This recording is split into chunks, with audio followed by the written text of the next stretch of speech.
ফারহান, এই ফারহান, ওঠ বাবা। আর একটু ঘুমাই। না বাবা, ওঠ তাড়াতাড়ি।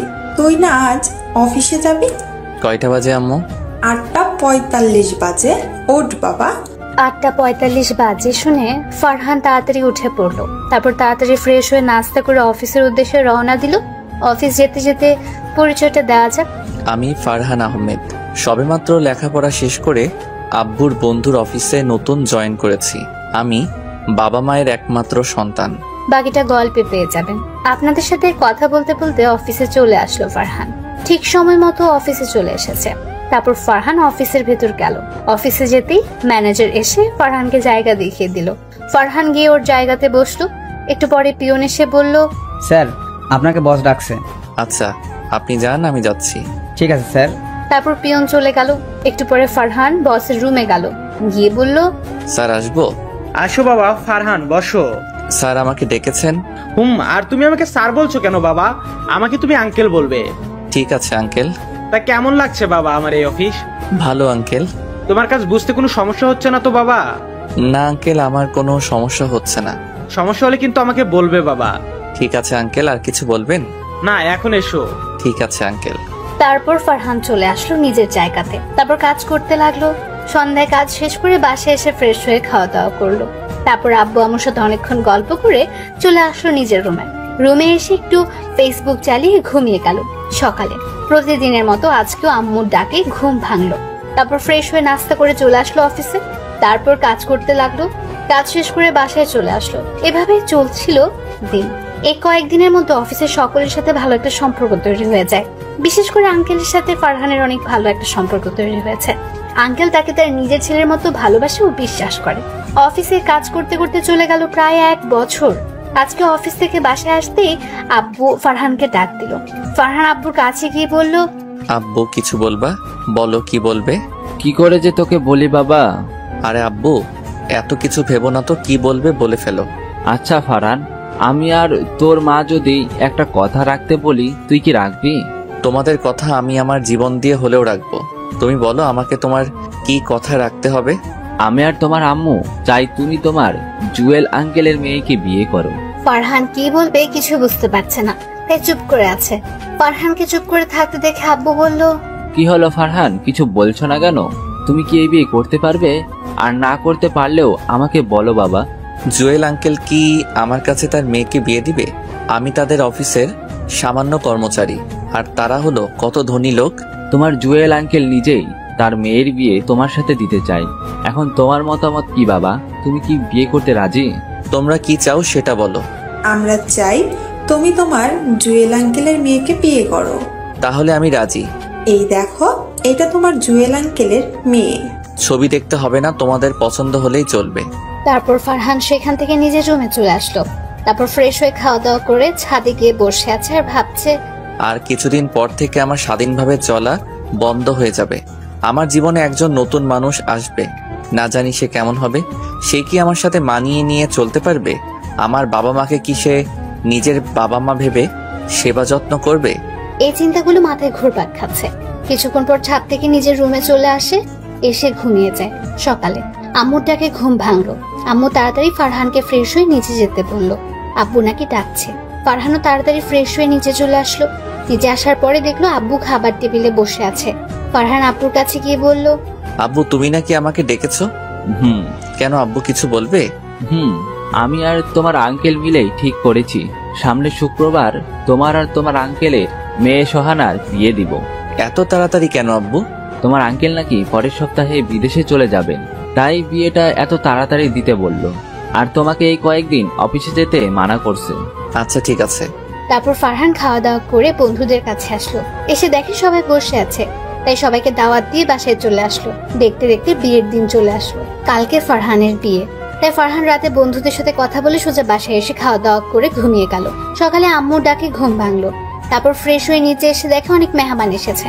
তারপর সেও খাওয়া দাওয়া করে রুমে এসে বসে রইলো। দুপুরে আব্বুর রুমে আসলো এবং বিয়ের পাঞ্জাবি দিয়ে গেল এবং তাড়াতাড়ি রেডি হয়ে নিচে যেতে বললো। কিছুক্ষণ পর ফারহান রেডি হয়ে নিচে গেল। তারপর সবার সাথে আঙ্কেলদের বাসার দিকে রওনা দিল। প্রায় 40 মিনিট পর আঙ্কেলদের বাসায় পৌঁছে গেল। এখন ফারহান একা একা বসে আছে। আর ওর সব হারামি বন্ধুগুলো চলে গেছে মেয়ে পটাতে। অনেকক্ষণ পরে কাজে এসে বিয়ে পড়িয়ে গেল। এখন ওদের বউ নিয়ে বাড়ি ফেরার পালা। সোহানাকে বিদায় দেওয়ার সময় আঙ্কেল অনেক কান্না করেছিল, আর সোহানাও অনেক কান্না করেছে। তারপর সোহানাকে নিয়ে গাড়িতে এসে বসলো। বাসায় ফেরার পথে সোহানার আর ফারহানের মধ্যে কোনো কথা হয়নি। বাসায় এসে পড়েছে। বাসায় আসার পরে সোহানাকে ওর রুমে নিয়ে যাওয়া হলো, আর ফারহান চলে গেল ছাদে বন্ধুদের কাছে। বন্ধুদের সাথে কথা বলতে বলতে প্রায় 12টা বেজে গেল। একটু পরে আব্বু কল দিল। কল ধরতেই, কোথায় তুমি? এই তো ছাদে। তাড়াতাড়ি নিজের রুমে যাও। তারপর ফারহান ওর রুমের দরজার সামনে চলে আসলো, কিন্তু ভেতরে যেতে অনেক ভয় করছে। অবশেষে সব ভয় কাটিয়ে নিজের রুমে প্রবেশ করলো। বাসঘরে ঢুকতে বউ বলল, দেখুন, আপনি আমার কাছে আসবেন না। আমি আপনাকে স্বামী হিসেবে মানতে পারবো না, আর আমি আপনাকে স্বামীর অধিকারও দিতে পারবো না। সোহানার মুখে এমন কথা শুনে ফারহান পুরাই অবাক হয়ে গেল। তারপর নিজেকে একটু স্বাভাবিক করে সোহানাকে বলল, আমাকে আপনি কিসের জন্য স্বামী হিসেবে মানতে পারবেন না, সেই কারণটা কি জানতে পারি? আসলে আমি নীল নামের একটা ছেলেকে অনেক ভালোবাসি। তাহলে আমাকে বিয়ে করলেন কেন? বাবার ভয়ে আমি আপনাকে বিয়ে করেছি। আমাকে বিয়ে না করে ছেলেটার সাথে পালিয়ে যাইতেন। আসলে তার বাবার ব্যবসার জন্য নীল এখন দেশের বাইরে আছে, তাই পালিয়ে যেতে পারি। আর বাবার কাছে শুনেছি আপনি অনেক ভালো, তাই ভাবলাম আপনাকে বোঝালে আপনি নিশ্চয়ই বুঝতে পারবেন, তাই আমি আপনাকে বিয়ে করতে রাজি হয়েছি। আপনি কি আপনার আর নীলের সম্পর্কের কথা আঙ্কেলকে বলছেন? না। না বলে কেন আমাকে বিয়ে করলেন? জানেন, আপনার আর আমার আব্বু সেই ছোটবেলার বন্ধু। এখন যদি তারা এইসব কথা জানতে পারে তাহলে কতটা কষ্ট পাবে বুঝতে পারছেন? কথা বলছেন না কেন? সোহানাকে কিছু না বলে কান্না করে দিল। আমি এত কিছু বুঝি না, আমি শুধু নীলকে চাই। আর যদি আমি নীলকে না পাই তাহলে এই ছুরি দিয়ে নিজেকে শেষ করে ফেলবো। আপনাকে কিছুই করতে হবে না। আপনি আপনার নীলের কাছে যেতে পারবেন, কিন্তু একটা শর্ত আছে। বলেন কি শর্ত? আমি নীলের জন্য সব শর্ত মানতে রাজি আছি। শর্তটা হলো আমাদের মাঝে যে কোনো সম্পর্ক নেই সেটা কাউকে বুঝতে দিতে পারবেন না। যতদিন এই বাড়িতে থাকবেন ততদিন আমার মা বাবাকে আপনার মা বাবা মনে করে সেবা যত্ন করতে হবে। আপনি কি আমার শর্ত মানতে পারবেন? পারবো। আচ্ছা নীল, কতদিন পরে দেশে আসবে? 7 মাস। ও, এখন ঘুমান তাহলে। আচ্ছা। তারপর ফারহান বিছনা থেকে একটা বালিশ আর একটা চাদর নিয়ে সোফায় গিয়ে শুয়ে পড়লো, আর সোহানা খাটে গিয়ে শুয়ে পড়লো। ফারহান সোফাতে শুয়ে শুয়ে ভাবতে লাগলো, জীবনে কোনো মেয়ের সাথে প্রেম করলাম না, শুধু বিয়ের পরে বউয়ের সাথে প্রেম করব বলে, নিজের সবটুকু দিয়ে বউকে ভালোবাসবো বলে, আর সেই বউ কিনা আমাকে স্বামী হিসেবে মানে না। হায় রে কপাল। এগুলো ভাবতেই চোখ দিয়ে 2 ফোঁটা কষ্টের অশ্রু চোখের একটা কোণা দিয়ে বাহির হয়ে গেল। ফারহান চোখের জলগুলো মুছে ঘুমানোর চেষ্টা করতে থাকলো, কিন্তু কিছুতেই চোখে ঘুম আসছে না। শুধু বুকের বাম পাশে চিনচিনে ব্যথা করছে, আর চোখ দিয়ে নোনা পানি পড়ছে। চোখের পানি মুছতে মুছতে কখন যে ঘুমিয়ে গেছে মনে নেই। ফজরের আজানের সময় ফারহানের ঘুমটা ভেঙে গেল। ফ্রেশ হয়ে উঁচু করে চলে গেল নামাজ পড়তে। তারপর মসজিদে গিয়ে নামাজ পড়ে চলে আসলো বাসাতে। বাসায় আসার পরে চলে আসলো নিজের রুমে গিয়ে দেখে সোহানা ঘুম থেকে উঠে কার সাথে যেন হেসে হেসে কথা বলছে। ফারহান সেদিকে খেয়াল না করে চলে গেল ছাদে বসে আছে। এমন সময় সোহানা ওর কাছে আসলো আর পাশে দাঁড়ালো। ফারহান সোহানাকে দেখে বলল, কি সোহানা, কিছু বলবেন? কি বলবেন বলেন। আসলে ফারহান, আপনি কিছু মনে করবেন না আমার কথাতে। আরে বলেন তো, আমি কিছু মনে করব না। প্লিজ, আপনি যত তাড়াতাড়ি পারেন আমার আর আপনার ডিভোর্সের ব্যবস্থা করুন, প্লিজ। সোহানার মুখে কথাটা শোনার পরে অনেক কষ্ট পেল ফারহান। আসলে ফারহান নিজের জন্য কষ্ট পাচ্ছে না, ওর কষ্ট হচ্ছে ওর আব্বু আম্মুর কথা ভেবে। তারা যদি জানতে পারে যে তার ছেলের বউ বিয়ের একদিন পরেই ডিভোর্স চেয়েছে, তাহলে তারা কতটা কষ্ট পাবে। নিজেকে তারা অনেক বড় অপরাধী মনে করবে, কারণ তাদের কারণে ফারহান এই বিয়েটা করেছে। এগুলো ভাবতেই চোখ দিয়ে কয়েক ফোঁটা জল মাটিতে গড়িয়ে পড়লো। ফারহান তাড়াতাড়ি চোখের জল মুছে বলল, এখন আমি আপনাকে ডিভোর্স দিতে পারবো না। কথাটা বলার সাথে সাথে ঠাস ঠাস করে সোহানা ফারহানকে 2টো থাপ্পড় দেয়। ফারহান গালে হাত দিয়ে বসে পড়ে। থাপ্পড় দুটো এত জোরে লেগেছে যে ঠোঁট কেটে রক্ত বের হয়ে গেছে। ফারহান থাপ্পড় খেয়ে বসে আছে। তখন সোহানা বলল, ছোট লোকের বাচ্চা, তোর সাহস কত বড়! তুই আমার মুখের উপরে কথা বলিস। তোকে একটা ভালো মানুষ মনে করেছে, কিন্তু আমার জানা ছিল না যে কোনো ছোট লোক কখনো ভালো হতে পারে না। আর তুই আজকের পরে আমার ধারে কাছেও আসবে, আর যত তাড়াতাড়ি পারিস আমাকে কথা যেন মনে থাকে। এই কথাগুলো বলে সোহানা নিচে চলে গেল, আর ফারহান সেখানে বসে রইল আর কিছুক্ষণ আগে ঘটে যাওয়া ঘটনাগুলো ভাবতে থাকলো। সোহানার বলা কথাগুলো ভাবতে চোখে পানি চলে আসলো। অনেকক্ষণ ছাদের একটা কোণাতে বসে কান্না করলো। তারপর নিজের রুমে এসে চলে গেল ওয়াশরুমে। অনেকক্ষণ ওয়াশরুমের ভেতরে গিয়েও কান্না করলো। তারপর চোখ মুখে পানি দিয়ে বাইরে চলে আসলো। এসে সোফাতে বসে আছে, তখনই আম্মু আসলো খাবার খাওয়ার জন্য ডাকতে। ফারহান আম্মুকে বলল, আসছি, তুমি যাও। তারপর আম্মু চলে গেল। বারান্দাতে সোহানার কার সাথে যেন অনেকক্ষণ হেসে হেসে ফোনে কথা বলছে। ফারহান গিয়ে সোহানাকে ডাক দিয়ে বলল, সোহানা আম্মু আপনাকে আর আমাকে খাবার খাওয়ার জন্য নিচে ডেকেছে। তুই যা, আমি পরে খাবো। দুজনকে একসাথে যেতে বলছে।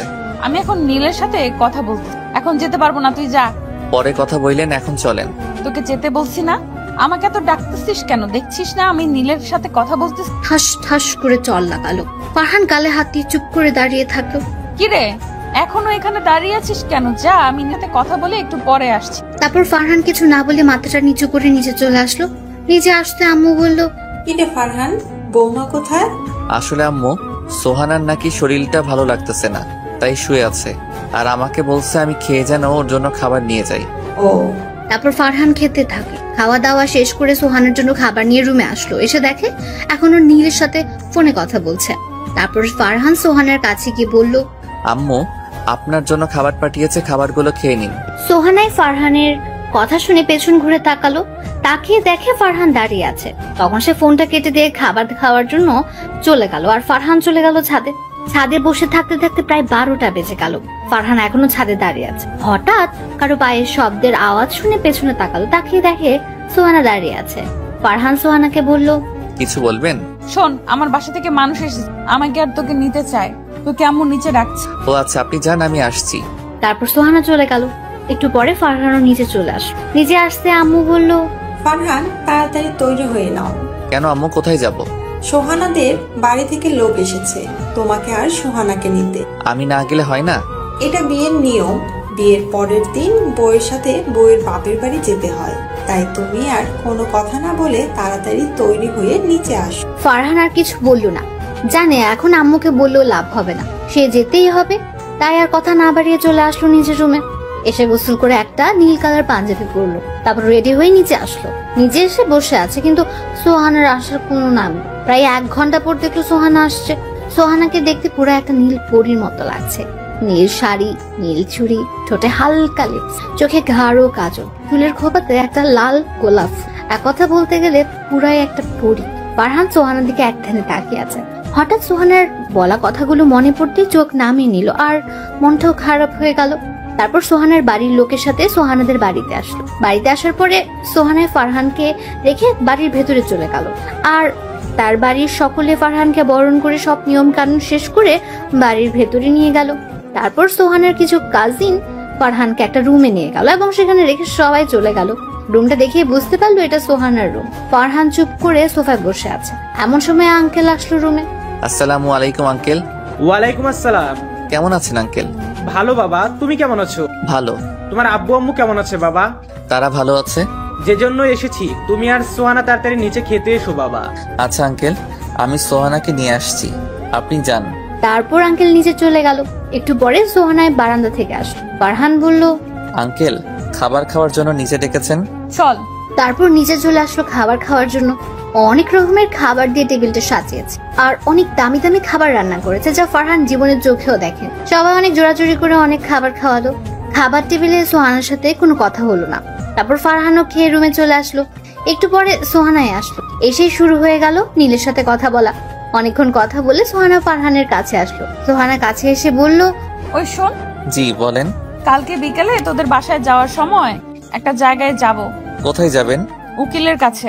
উকিলের কাছে যাবেন কেন? তোর আর আমার ডিভোর্সের জন্য। ফারহান আর কিছু বলল না, শুধু মাথাটা ঝুলিয়ে হ্যাঁ বলে দিল। তারপর সোহানা আবার চলে গেল নীলের সাথে কথা বলতে। আর ফারহান চলে আসলো ছাদে। ছাদে এসে দেখে আকাশে আজকে চাঁদ উঠেছে। ফারহান ছাদের একটা কোণাতে গিয়ে আকাশের দিকে তাকিয়ে রইল। আজকে আকাশে অনেক তারা উঠে, আর হাজার তারার মাঝে একটা চাঁদ পুরো আকাশটাকে আলো দিয়ে আলোকিত করে রেখে। ফারহান আকাশের দিকে তাকিয়ে সোহানার বলা কথাগুলো ভাবতে লাগলো। ভাবছে, আমি কি এতই খারাপ যে আমাকে স্বামী হিসেবে মানা যায় না? জীবনে কখনো কারোর সাথে প্রেম করলাম না, শুধু বিয়ের পরে নিজের বউকে সবটা দিয়ে ভালোবাসবো বলে। আর সেই বউ আজকে আমাকে স্বামী হিসেবে মানতে পারে না।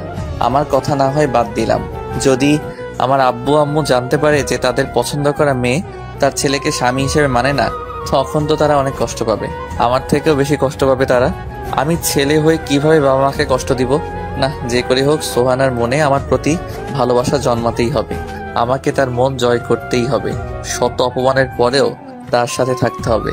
আকাশের দিকে তাকিয়ে আছে আর এগুলো মনে মনে ভাবছে। হঠাৎ পেছনে কারো পায়ের শব্দ পেল, তাই তাড়াতাড়ি চোখের পানি মুছে ফেললো। তারপর পেছনে তাকিয়ে দেখে সোহানা আসছে। এসে বলল, কিরে এত রাতে তুই এখানে কি করিস?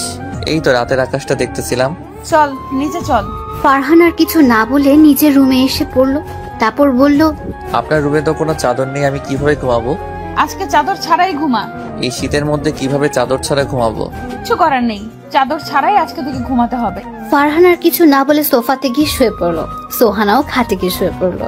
একটু পরে সোহানা ঘুমিয়ে গেল আর ফারহান সোহানার ঘুমন্ত মুখটার দিকে তাকিয়ে রইল। সোহানা এমনিতে অনেক সুন্দর, জানলা খোলা থাকার কারণে চাঁদের আলো সোজা এসে সোহানার মুখে পড়ছে আর সোহানার সৌন্দর্যটা দ্বিগুণ করে দিচ্ছে। ঘুমন্ত অবস্থায় সোহানাকে পুরো একটা শিশুর মতো মনে হচ্ছে। এই প্রথম কারো উপর ক্রাশ খেলো ফারহান, আর এই প্রথম কারো প্রেমে পড়লো। সোহানার দিকে তাকিয়ে থাকতে থাকতে কখন যে ঘুমের রাজ্যে হারিয়ে গেছে তার মনেই নেই। ফজরের সময় আজানের মধুর সুরে ঘুম ভাঙলো তার। ঘুম থেকে উঠে দেখে সোহানা একটা পিচ্চি বাবুর মতো ঘুমিয়ে আছে। ফারহান কিছুক্ষণ সময় সোহানার দিকে তাকিয়ে থেকে উজু করে চলে আসলো মসজিদে নামাজ। তারপর নামাজটা পড়ে একটু বাইরে হাঁটাহাঁটি করে চলে আসলো সোহানাদের বাড়িতে। তারপর চলে আসলো সোহানার রুমে এসে দেখে সোহানা এখনো ঘুমিয়ে আছে। ফারহান আর তাকে ডাক না দিয়ে চলে আসলো ছাদে। অনেকক্ষণ ছাদে থাকার পর চলে আসলো আবার রুমে আসতেই মনটা খারাপ হয়ে গেল। মন খারাপ হওয়ার কারণ হলো এসে দেখে সোহানা নীলের সাথে অনেকক্ষণ হেসে হেসে কথা বলছে। ফারহান আর কিছু বললো না, কারণ এখন কিছু বলতে গেলেই থাপ্পড় খেতে হবে, তাই চুপ করে সোফাতে বসে রইলো। একটু পরে আঙ্কেল ফারহান আর সোহানাকে নিচে ডাকলো নাস্তা করার জন্য। সোহানা নীলের সাথে কথা বলা শেষ করে ফারহানকে নিয়ে নিচে খাবার টেবিলে চলে আসলো। তারপর সবাই একসাথে নাস্তা করতে লাগলো। নাস্তা প্রায় শেষ, তখন আঙ্কেল বলল, বাবা, ফারহান আর মা সোহানা, তোমরা হয়তো জানো আমি সামনে শনিবার দেশের বাইরে যাব। ওরা দুজন একসাথে বলল, জি জানি। আমি চাই অফিসের দায়িত্ব তোমাদের দুজন থেকে একজনকে দিতে। তোমরা কে নিচ্ছে? আঙ্কেল, অফিসের দায়িত্বটা সোহানাকেই দিন, আমার অফিসের দায়িত্ব চাই না। আচ্ছা, তাহলে অফিসের বস হিসেবে সোহানাই থাকবে আর তুমি সোহানাকে সাহায্য করো বাবা।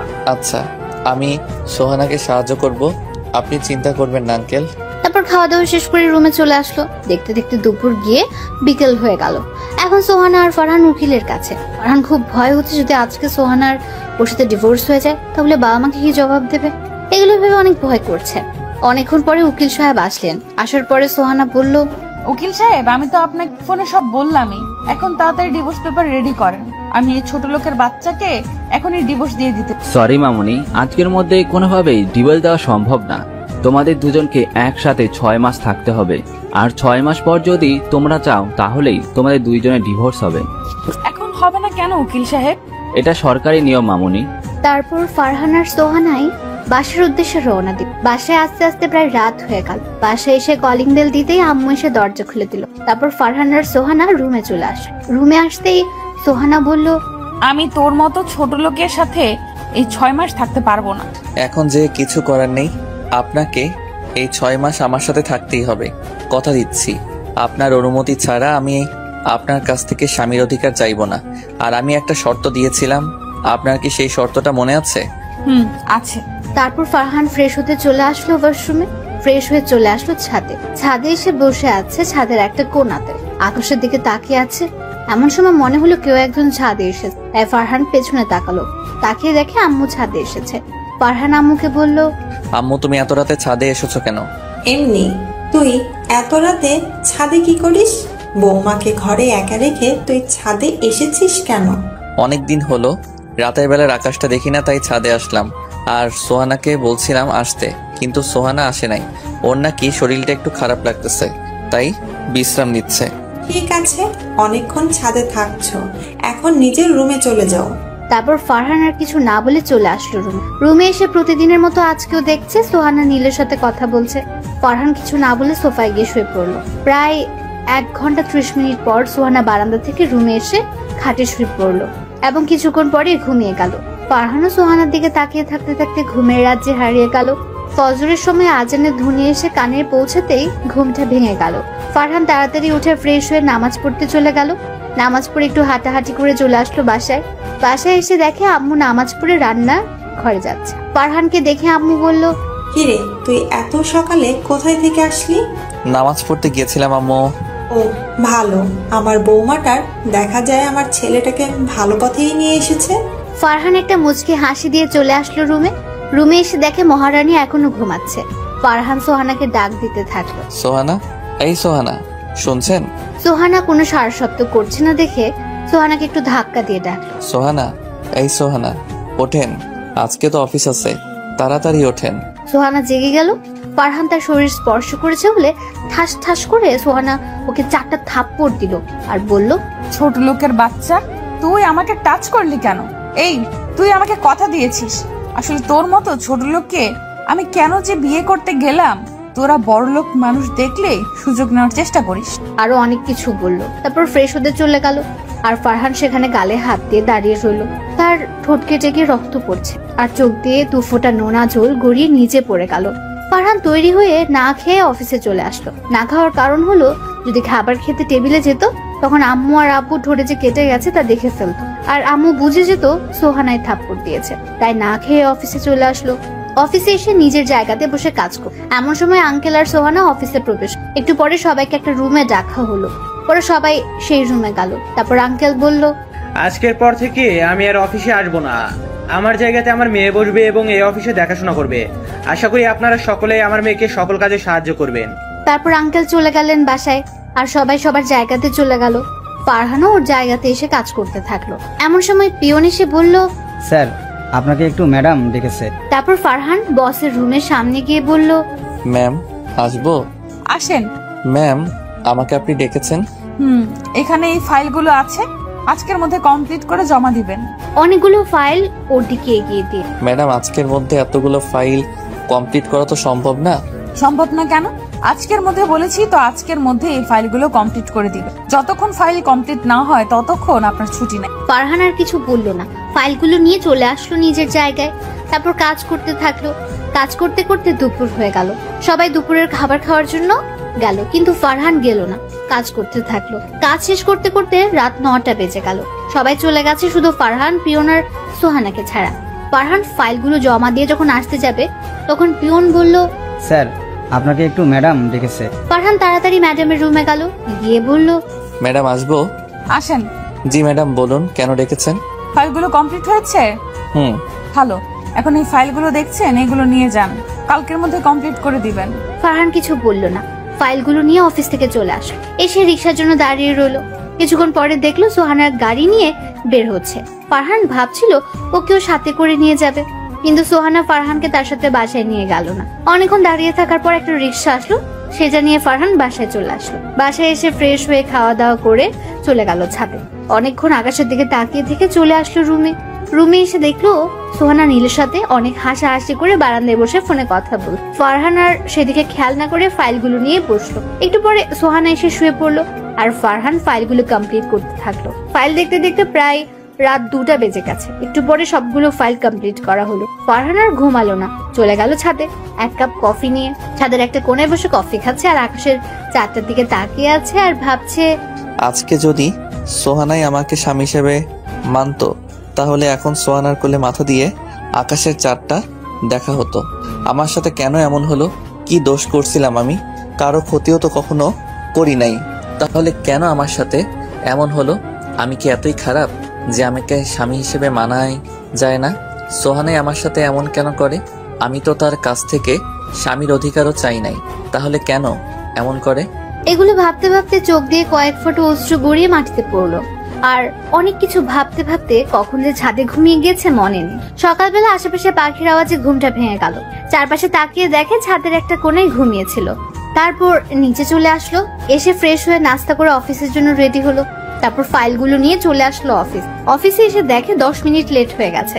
ফারহান ওর জায়গাতে বসতে পিয়ন বলল সোহানা নাকি ডেকেছে। ফারহান ফাইলগুলো নিয়ে সোহানার রুমে গিয়ে বলল, ম্যাডাম, আসবো? আসেন, বসেন। ম্যাডাম ডেকেছেন আমাকে? অফিসে লেট করে আসলেন কেন? আসলে ম্যাডাম, কালকে রাতে ফাইলগুলো দেখতে দেখতে অনেক রাত হয়ে যায়, তাই আসলে আসতে একটু লেট হলো। ফাইলগুলো দেখি। ফারহান ফাইলগুলো সোহানার কাছে। সোহানা ফাইলগুলো দেখার পর ওর মুখের মধ্যে ছুঁড়ে মারলো আর বলল, কি দেখেছেন ফাইলের মধ্যে? এত ভুল কেন?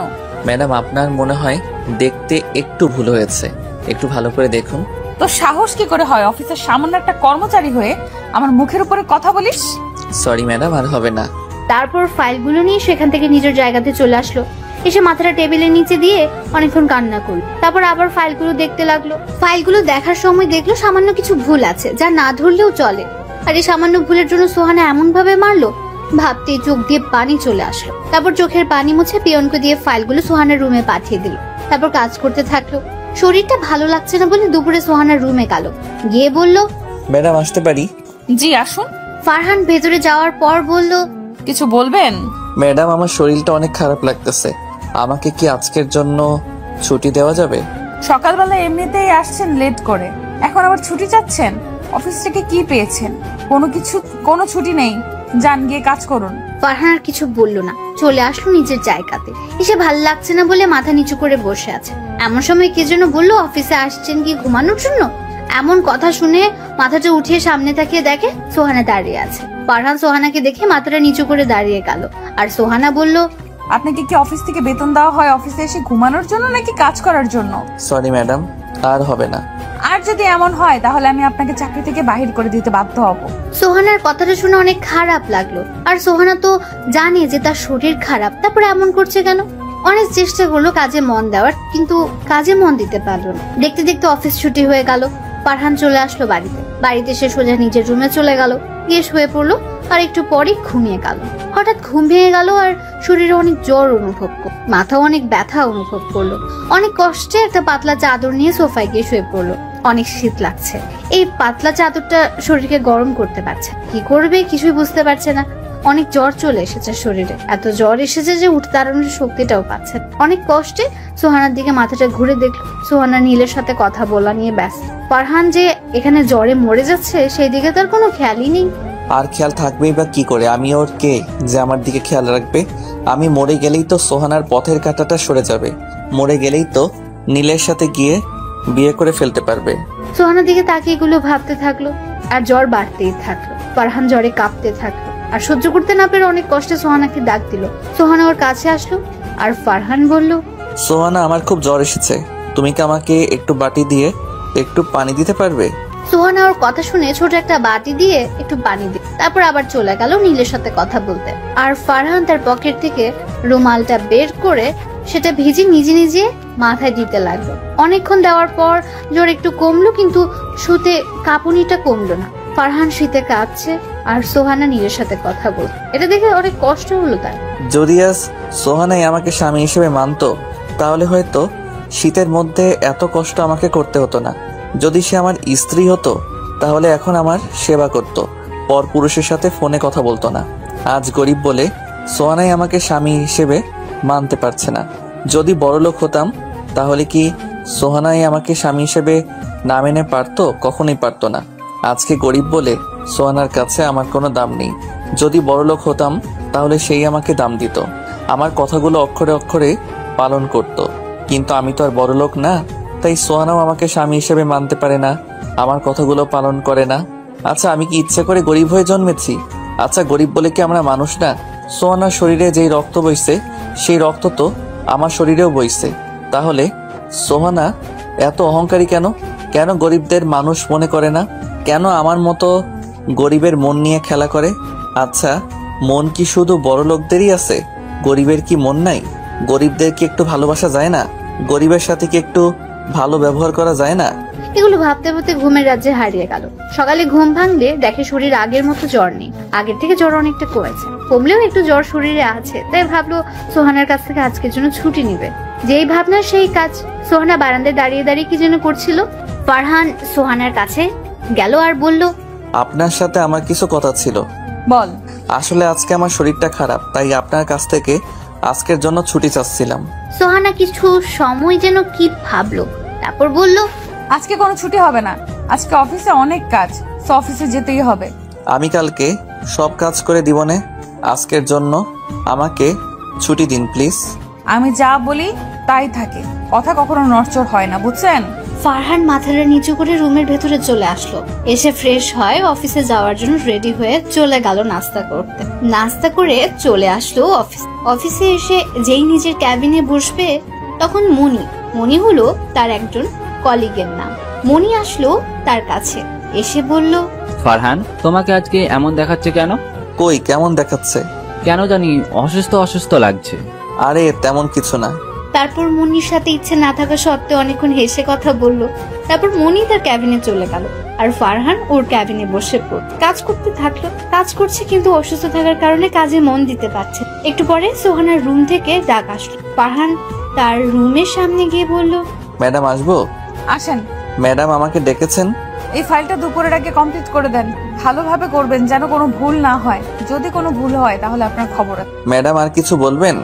না, আর কিছু বলবো না, আপনি এখন আসতে পারেন। ফারহান চলে আসলো ওর ক্যাবিনে। এসে মনোযোগ দিয়ে কাজটা করতে থাকলো। দুপুর ফাইলটা নিয়ে ম্যাডামের কাছে গেল, গিয়ে বলল, ম্যাডাম আসতে পারি? জি আসুন। তারপর ফারহান সোহানার দিকে ফাইলটা দিয়ে বলল, ম্যাডাম ফাইলটা সম্পূর্ণ কমপ্লিট। দেখি কেমন কমপ্লিট করেছেন। কিছুক্ষণ দেখার পরে বলল ফাইলটাতে নাকি ভুল আছে। ফারহান তো সোহানার কথা অবাক হয়ে সোহানার দিকে তাকিয়ে রইল। একটু পরে নিজেকে একটু স্বাভাবিক করে বলল, ম্যাডাম আপনি জানেন আমার শরীর ভালো না, আর ফাইলটা দেখার সময় মনে হয় একটু ভুল হয়ে গেছে। আমি তো অসুস্থ, আবার ঠিক করতে গিয়ে যদি ভুল করে ফেলি তাই বলি কি আপনি ফাইলটা ঠিক করে ফেলুন। তো সাহস কত বড়, তুই আমাকে ফাইল ঠিক করতে বলিস? আমি যদি ফাইল ঠিক করি তাহলে তোর মতো ছোট লোককে কেন রেখেছি আমার অফিসে? কেন তোকে মাস শেষে বেতন দিচ্ছি? যা গিয়ে ফাইল ঠিক কর। সোহানার কথা শুনে অনেক রাগ উঠে গেল। মনটা চাইছিল সোহানাকে ঠাটিয়ে দুইটা চর মেরে বলতে, তোর অফিসে আর কাজই করবো না, কিন্তু কিছু বলতে পারলো না। যদি কিছু বলে তাহলে চাকরি থেকে বের করে দেবে, আর চাকরি না করলে যে সংসারও চলবে না, চাকরি না করলে যে বাবা মায়ের মুখে 2 মুঠো ভাত তুলে দিতে পারবে না। তাই নিজের রাগটাকে মাটি করে মাথাটা নিচু করে ফাইলটা নিয়ে চলে আসলো নিজের ক্যাবিনে। ক্যাবিনে এসে ভালো করে ফাইলটা দেখতে লাগলো। অনেকক্ষণ দেখার পরে ছোট একটা ভুল পেল, যেটা ধরলেও চলে আবার না ধরলেও চলে। এই সামান্য ভুল থাকতেই পারে, তাই বলে এমন করবে? তারপর ভুলটা ঠিক করে আবার সোহানার রুমে গেল, গিয়ে বলল, ম্যাডাম আসবো? জি আসেন। এই যে ম্যাডাম ফাইলটা এখানে রাখুন আর এই ফাইলগুলো নিয়ে যান। কালকের মধ্যে সব কমপ্লিট করে দিবেন, আর কোনো ভুল যেন না হয়। ম্যাডাম একদিনের মধ্যে এতগুলো ফাইল আমার পক্ষে কমপ্লিট করা সম্ভব না। এই কয়েকটা ফাইল একদিনে কমপ্লিট করতে পারবেন না? তাহলে কিসের জন্য অফিসে আসেন?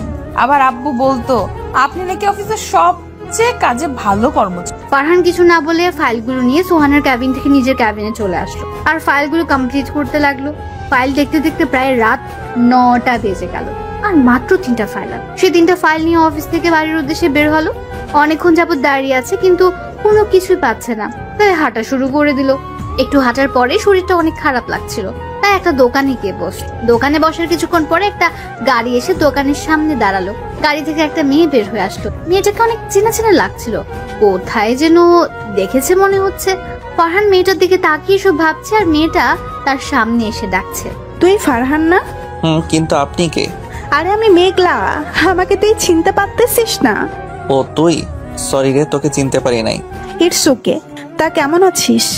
ভালো না রে, তুই? আমি ভালো আছি। আচ্ছা তুই ভালো নাই কেন? পরে এক সময় বলবো নে। তা এখানে কি করিস আর দেশে আসছিস কবে? কালকেই দেশে আসছি, আর তোকে দেখতে খুব ইচ্ছে করতেছিল, তাই তোদের বাড়ি চাইতেছিলাম। ও আমাকে তোর মনে আছে দেখছি। তোকে ভুলে যাব? এটা তুই ভাবলি কি করে? আরে মজা করলাম। তা তোর হাতে এগুলো কিসের ফাইল?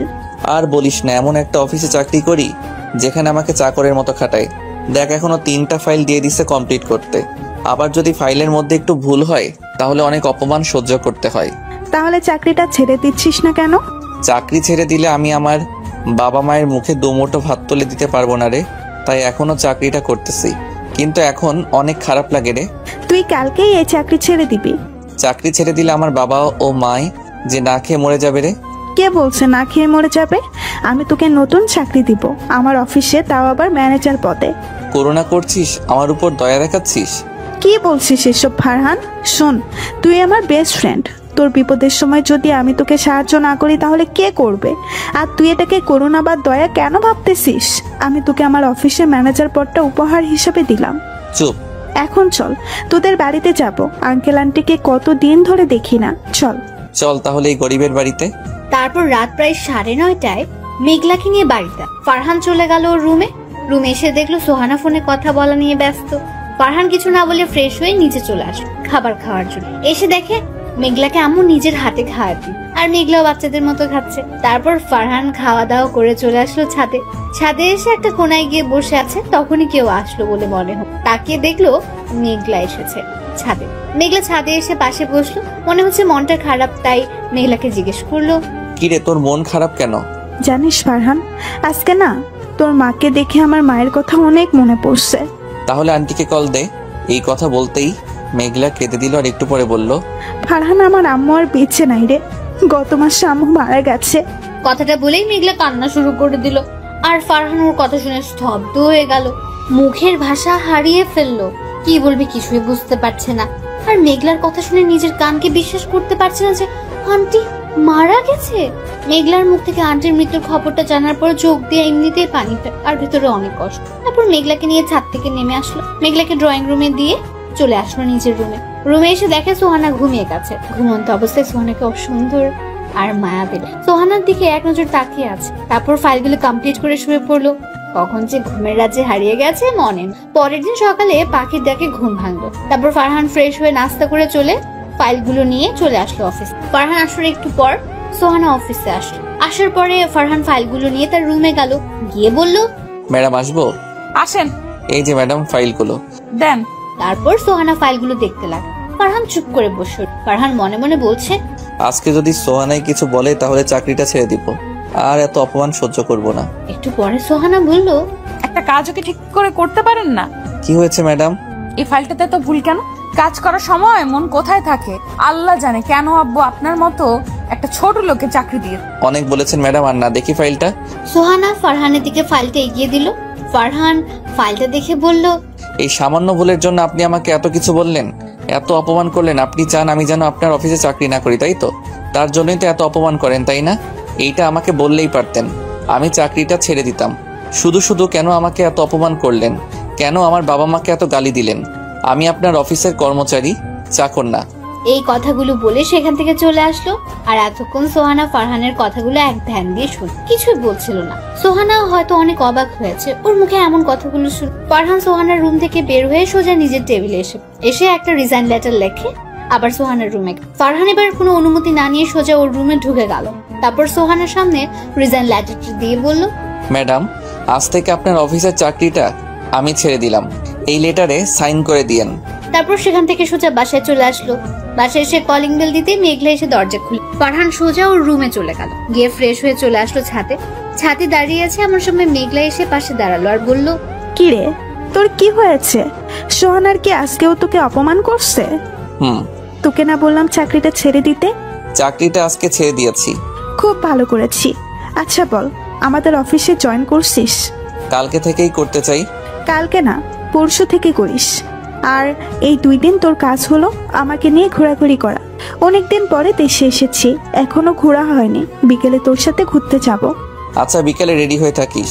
ঠিক আছে। তারপর দুজনে নিচে আসলো, এসে আম্মুকে বললো খাবার দিতে।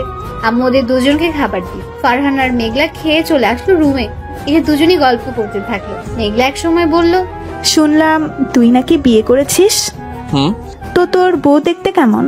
দেখতে মাশাআল্লাহ একটা পরীর মতো। কিন্তু কিন্তু কি? কিছু না। আমার কাছে বল, কিন্তু কি? আরে কিছু না। বুঝছি, আমাকে তুই বন্ধু ভাবিস না। আচ্ছা শোন তাহলে। ফারহান মেঘলাকে সব বলল, যদি মেঘলা কিছু করতে পারে। বল এখন আমি কি করব? এখন একটা কাজ কর, প্রতি রাতে সোহানাকে বলবি, সোহানায় আমি তোমাকে ভালোবেসে ফেলেছি, প্লিজ আমাকে ছেড়ে যেও না। তারপর মেঘলার সাথে অনেকক্ষণ গল্প করে ঘুরতে যাওয়ার জন্য রেডি হয়ে নিল। আর মেঘলা তার রুমে গেল রেডি হতে।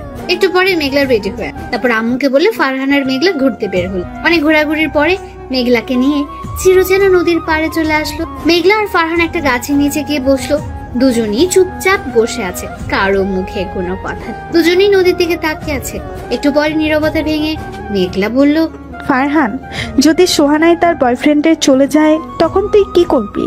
জানি না কি করব, কিন্তু এইটুকুই জানি সোহানাকে ছাড়া আমি বাঁচতে পারবো না। সোহানাকে তুই অনেক ভালোবাসিস, তাই না? নিজে থেকে বেশি ভালোবেসে ফেলেছি এই কয়েকদিনে। এই পৃথিবীটা বড়ই অদ্ভুত, তাই না? কেউ ভালোবাসা পায় না, আর কেউ ভালোবাসা পেয়েও চায় না। সোহানাই অনেক ভাগ্যবান যে তোর মতো স্বামী পেয়েছে। স্বামী পেয়েছে ঠিকই, কিন্তু সে তো আমাকে স্বামী হিসেবে মানে না। একদিন ঠিক মানবে, দেখে নিস। তোর ভালোবাসা সে ঠিকই বুঝবে। তাই যেন হয়। তারপর মেঘলাকে নিয়ে বাসায় চলে আসলো। দেখতে দেখতে রাত হয়ে গেল। সোহানা বাসায় চলে এসে মেঘলা ওকে বললো আজকে সোহানাকে ভালোবাসি কথাটা রাত্রে বল। সবাই মিলে খাওয়া দাওয়া করে যে যার রুমে চলে গেল। ফারহান সোহানার আগের রুমে চলে এসেছে। একটু পরে সোহানাও আসলো। সোহানা আসার পর মেঘলার কথা মতো সোহানাকে বলল, সোহানা, তোমাকে কি বলার ছিল? বল। সোহানা, এই কয়েকদিনে আমি তোমাকে নিজের থেকেও বেশি ভালোবেসে ফেলেছি। I love you Sohana. Please please আমাকে ছেড়ে চলে যেও না। ঠাস ঠাস ঠাস করে সোহানা ফারহানকে 4টা থাপ্পড় মারলো। তারপর বলল, তোর কি যোগ্যতা আছে আমাকে ভালোবাসার? আর তুই ভাবলি কি করে তোর মতো ছোট লোকের বাচ্চাকে আমি ভালোবাসবো? তুই কি ভুলে গেছিস তুই আমার অফিসের সাধারণ একজন কর্মচারী? তোর মাথায় কি কোনো জ্ঞান বুদ্ধি নাই? যা দূরে গিয়ে মর, ফহিন্নি ভিখারি কোথাকার। আরো অনেক কথা শুনিয়ে সোহানা বারান্দায় চলে গেল। আর ফারহান সেখানে বসে পড়লো। আর চোখ দিয়ে বৃষ্টির মতো পানি পড়তে লাগলো। সোহানার কথায় মনটা ভেঙে চুরমার হয়ে গেল। নিজেকে নিজের কাছে অনেক ছোট মনে হচ্ছে। সোহানার বলা কথাগুলো মাথার মধ্যে ঘুরপাক খাচ্ছে আর চোখ দিয়ে পানি পড়ছে। তারপর অনেকক্ষণ সেখানে বসে কান্না করে চলে আসলো ছাদে। ছাদে এসে দেখে মেঘলা আগে থেকে ছাদে এসে বসে আছে। ফারহান মেঘলার কাছে গেল, গিয়ে মেঘলার পাশে বসলো। মেঘলা ওকে দেখে বলল, কি রে, সোহানাকে আজকে প্রপোজ করেছিলি? তা সোহানা কি বললো? ফারহান মেঘলাকে সবকিছু বললো আর কান্না করে। তারপর মেঘলা বলল, আরে পাগল, তুই কান্না করতেছিস কেন? আমাদের প্ল্যানের কথা কি ভুলে গেলি? না রে, ভুলে যাইনি, কিন্তু সোহানার বলা কথাগুলোতে অনেক কষ্ট হচ্ছে। কিছু পেতে হলে কিছু কষ্ট করতেই হয়, বুঝছিস? তারপর মেঘলার সাথে আরো কথা বলে চলে আসলো রুমে। এসে সোফাতে শুয়ে পড়লো। সকালে ঘুম থেকে উঠতে মেঘলা এসে বলল তাকে নিয়ে ঘুরতে যেতে হবে। ফারহান প্রথমে রাজি হয়নি, কিন্তু পরে রাজি হতেই হয়েছে। মেঘলার সাথে ঘুরতে ঘুরতে দিনটা কেটে গেল। রাতে কালকের মতো আজকেও প্রপোজ। তারপর আর কি, কালকের মতো থাপ্পড় আর অপমান করলো। ফারহান সবকিছু মুখ বুজে সহ্য করে নিল। তারপর একটু কান্না করে সোফায় ঘুমিয়ে গেল। আর সোহানা নীলের সাথে কথা বলতে লাগলো। পরের দিন সকালে তাড়াতাড়ি উঠে ফ্রেশ হয়ে নাস্তা করে মেঘলাকে নিয়ে তাদের অফিসে গেল। অফিসে যাওয়ার পরে মেঘলার বাবা সাথে দেখা হলো। ওনার সাথে অনেকক্ষণ কথা বলল। তারপর তিনি ফারহানকে ওর কাজ বুঝিয়ে দিলেন। ফারহান চলে গেল কাজ করতে। ফারহান কাজ করছে আর মেঘলা পাশে বসে দেখছে। বিকেলে কাজ শেষ করে বাইর হয়ে দেখে মেঘলা ওর জন্য গাড়ি নিয়ে বসে আছে। ফারহান গিয়ে বসে পড়লো গাড়িতে। তারপর গাড়ি চলে আসলো বাসায়। ফারহান রুমে চলে আসলো। এসে দেখে সোহানা আগে অফিস থেকে চলে এসেছে। ফারহান তাকে কিছু না বলে চলে গেল ওয়াশরুমে। ফ্রেশ হয়ে চলে আসলো খাবার টেবিলে। সবার সাথে বসে খাওয়া দাওয়া করে চলে আসলো রুমে। একটু পরে সোহানা আসলো। আজকেও তাকে প্রপোজ করলো ফারহান, আর তার বিনিময়ে থাপ্পড় আর অপমান ছাড়া কিছুই পেল না। তারপর সোহানার থাপ্পড় আর অপমান নিয়ে ঘুমের রাজ্যে হারিয়ে গেল। সকালে কালকের মতো উঠে ফ্রেশ হয়ে অফিসে চলে আসলো। বিকেলে কাজ শেষ করে বাসায় আসলো। আজকে আর মেঘলার সাথে আসেনি, সে তার নিজের বাসায় চলে গেছে। প্রতি রাতের মতো আজকে সোহানাকে প্রপোজ। আজকেও সোহানা থাপ্পড় আর অপমান করে বারান্দাতে চলে গেল। আর সে একটু কান্না করে সোফায় শুয়ে পড়লো। এভাবে কাটতে থাকলো ফারহান আর সোহানার দিন। সোহানাকে ফারহান প্রতি রাতে করে, আর সোহানা থাপ্পড় আর অপমান। এখন আর আগের মতো কান্না করে না, কারণ এখন সোহানার থাপ্পড় আর অপমান সহ্য করার অভ্যাস হয়ে গেছে। দেখতে দেখতে চলে গেল 4টা মাস। এখনো সোহানা ফারহানের সাথে খারাপ ব্যবহার করে। এখনো প্রতি রাতে সোহানাকে প্রপোজ করে, আর সোহানা থাপ্পড় আর নানান কথা শোনায়। আজকে অফিস থেকে আসার সময় মেঘলাকে বলল, মেঘলা, সোহানাকে মনে হয় আমি পাবো না রে। কেন হঠাৎ এই কথা বলতেছিস কেন? দেখ, এই 4টা মাস ধরে আমি তাকে ভালোবাসার কথা বলতেছি, আর সে আমাকে থাপ্পড় আর অপমান করতেছে। এখন কি তোর মনে হয় সোহানাকে আমি পাবো? পাবি। আচ্ছা শোন, আজকে থেকে তুই আর সোহানাকে প্রপোজ করবি না, তার সাথে প্রয়োজন ছাড়া কোনো কথা বলবি না, আর সোহানাকে দেখিয়ে দেখিয়ে আমার সাথে প্রেম করার অভিনয় করবি, ঠিক আছে? এগুলো করলে দেখবি সব ঠিক হয়ে যাবে। তারপর মেঘলার সাথে আরো অনেক কথা বলে বাসায় চলে আসলো। এসে ফ্রেশ হয়ে নাস্তা করে চলে আসলো রুমে। রুমে এসে দেখে সোহানা সোফাতে বসে আছে। সে গিয়ে বসলো। খাটে গিয়ে বসুন, আমি এখন এখানে ঘুমাবো বললো। সোহানা এর কথা শুনে খাটে গিয়ে বসলো, আর ফারহান গিয়ে সোফাতে শুয়ে পড়লো। সোফাতে শোয়ার সাথে সাথে মেঘলার ফোন দিল। ফারহান ফোন ধরে বলল, বাসায় গিয়ে পৌঁছেছো? বাসায় যেতে কোনো সমস্যা হয়নি তো? কিরে, সোহানা কি তোর পাশে? এখন কি কর বাবু? এই তো শুয়ে আছি। তুই? আমি তোমার কথা ভাবতেছি। ওই, এখন তুই কথা বলতে বলতে সাথে চলে যা, ঠিক আছে? আচ্ছা, কালকে আমরা কোথায় দেখা করছি? চুপ। ও, পার্কে। কখন আসবো? তুই বল। ও, অফিস ছুটির পরে। ঠিক আছে, বাই বাবু। তারপর ফোন কেটে দিয়ে ফারহান ঘুমিয়ে যাওয়ার ভান করে শুয়ে পড়লো। আর সোহানা চলে গেল নীলের সাথে কথা বলতে। তারপর ফারহান ঘুমের রাজ্যে হারিয়ে গেল। ঘুমাচ্ছিল, হঠাৎ কারো কান্নার শব্দে ঘুমটা ভেঙে গেল। ঘুম থেকে উঠে দেখে সোহানা নীলের সাথে কথা বলছে আর অনেক কান্না করছে। ফারহান একটু বারান্দার কাছে গেল তাদের কথাগুলো শোনার জন্য। ফারহান বারান্দার কাছে গিয়ে শুনতে পারলো সোহানা বলছে, নীল বিশ্বাস করো, আমি এখন ফারহানকে স্বামীর অধিকার দেই নাই। আমার আর ফারহানের মধ্যে কোনো সম্পর্ক নাই। প্লিজ তুমি আমাকে বিশ্বাস করো, আমি শুধু তোমাকেই ভালোবাসি। নীল প্লিজ তুমি দেশে আসো আর এই বাড়ি থেকে নিয়ে যাও, আমি আর এখানে থাকতে চাই না। সোহানা প্লিজ তুমি ফারহানকে ডিভোর্স দিয়ে আমাকে বিয়ে করো। এমন কথা বলো না প্লিজ, তুমি ছাড়া আমার আর কে আছে বলো? তুমি তো আমার সব। তুমি কেন আমাকে বিশ্বাস করতেছো না? ছি নীল ছি, এই নোংরা কথাটা তুমি আমাকে বলতে পারলে? জানো ফারহান আমাকে কত ভালোবাসে, শুধু তোমার জন্য আমি ওর ভালোবাসাকে কোনো দাম দিইনি, আর তুমি আমাকে এইসব কথা বললে? যাও, তোমার মতো এমন নোংরা স্বভাবের ছেলে আমার দরকার। আজকের পরে তুমি আর আমাকে ফোন দিবে। বলে সোহানা ফোনটা কেটে দিল আর কান্না করতে লাগলো বারান্দায় বসে। আর ফারহান ঘরের ভেতর থেকে সোহানার কথাগুলো শুনছিল। সোহানা সেখানে বসে বসে অনেক কান্না করছে আর ফারহান মন চাচ্ছে সোহানাকে জড়িয়ে ধরে চোখের পানিগুলো মুছে দিত। কিন্তু ফারহান যে সোহানার প্রতি দুর্বল হলে চলবে না, কঠোর হতে হবে, অনেক কষ্ট দিতে হবে, ওর মনের অহংকার গুলো কষ্ট দিয়ে দূর করতে হবে, ফারহানের করা সকল অপমানের প্রতিদান দিতে হবে। এগুলো ভাবছে এমন সময় দেখলো সোহানার চোখ মুছে রুমের দিকে আসছে।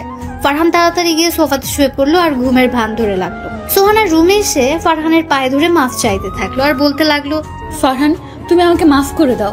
আমি তোমার ভালোবাসা না বুঝে দিনের পর দিন তোমাকে অপমান করেছি, অনেক থাপ্পড় মেরেছি। প্লিজ তুমি আমাকে মাফ করে দাও। আজকে থেকে তোমার সব কথা আমি শুনবো, তুমি যেভাবে চলতে বলবে সেইভাবেই চলবো। তোমাকে আর কখনো আমি অপমান করব না, থাপ্পড় দিব না। প্লিজ তুমি আমাকে তোমার করে নাও। জানো ফারহান, আজকে আমাকে নীল অবিশ্বাস করেছে, সে বলেছে আমি নাকি একটা নষ্ট মেয়ে।